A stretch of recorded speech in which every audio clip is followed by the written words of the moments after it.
رب اشرح لي صدري ويسر لي أمري واحلل عقدة من لساني يفقهوا قولي۔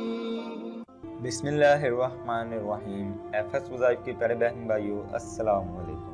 آج کا وظیفہ ان بہنوں اور بھائیوں کے لیے ہے جو اولاد کی نعمت سے محروم ہیں، جو بہت سے وظائف کر کر کے تھک چکے ہیں اور وہ بھی اولاد کے خواہش مند ہیں، لیکن انہیں کہیں سے بھی کوئی شفا نہیں مل رہی۔ تو صرف ایک بار یہ وظیفہ کر لے تو انشاءاللہ اللہ پاک آپ کو اولاد کی نعمت سے نواز دیں گے۔ یہ بہت ہی آسان اور مجرب وظیفہ ہے۔ تو وظیفہ آپ نے کس طرح کرنا ہے کہ آپ اس وظیفے کو کسی بھی وقت کر سکتے ہیں۔ اس عمل کو آپ نے باوضو ہو کر کرنا ہے۔ عمل کو شروع کرنے سے پہلے ایک گلاس پانی کا اپنے پاس رکھ لیں اور 2 رکعت نفل صلوات الحجات کے پڑھ لینے ہیں۔ آپ نے 2 رکعت صلوات الحجات اس طرح پڑھنے ہیں کہ سورۃ فاتحہ پڑھنے کے بعد آپ کوئی سی بھی سورت پڑھ سکتے ہیں جو آپ کو آتی ہے۔ 2 رکعت صلوات الحجات پڑھنے کے بعد آپ نے جو گلاس پانی کا اپنے پاس رکھا تھا، آپ نے 11 مرتبہ اول اور آخر درود ابراہیمی پڑھ لینا ہے اور 100 مرتبہ سورۃ فاتحہ کو پڑھنا ہے۔ تو آخر میں آپ 11 مرتبہ درود ابراہیم پڑھ کے اس پانی پر پھونک مار لیں اور اللہ تعالیٰ سے رو رو کر دعا کریں اور اس پانی کو میاں بیوی دونوں پیئیں۔ روزانہ آپ نے اس عمل کو کرنا ہے۔ آپ نے یہ عمل تک جاری رکھنا ہے جب تک آپ کا یہ مسئلہ حل نہیں ہو جاتا۔ اس وظیفے کو آپ خود بھی کریں اور صدقہ جاریہ سمجھ کر دوسروں کے ساتھ بھی شیئر کریں تاکہ وہ بھی اس عمل کو کر کے فیض یاب ہو سکیں۔ اس وظیفے کو آپ نے پورے یقین کے ساتھ کرنا ہے، دل میں کوئی بھی شک و شبہ نہ لے کر آئیں۔ اس وظیفے کو آپ پورے یقین کے ساتھ کریں، انشاءاللہ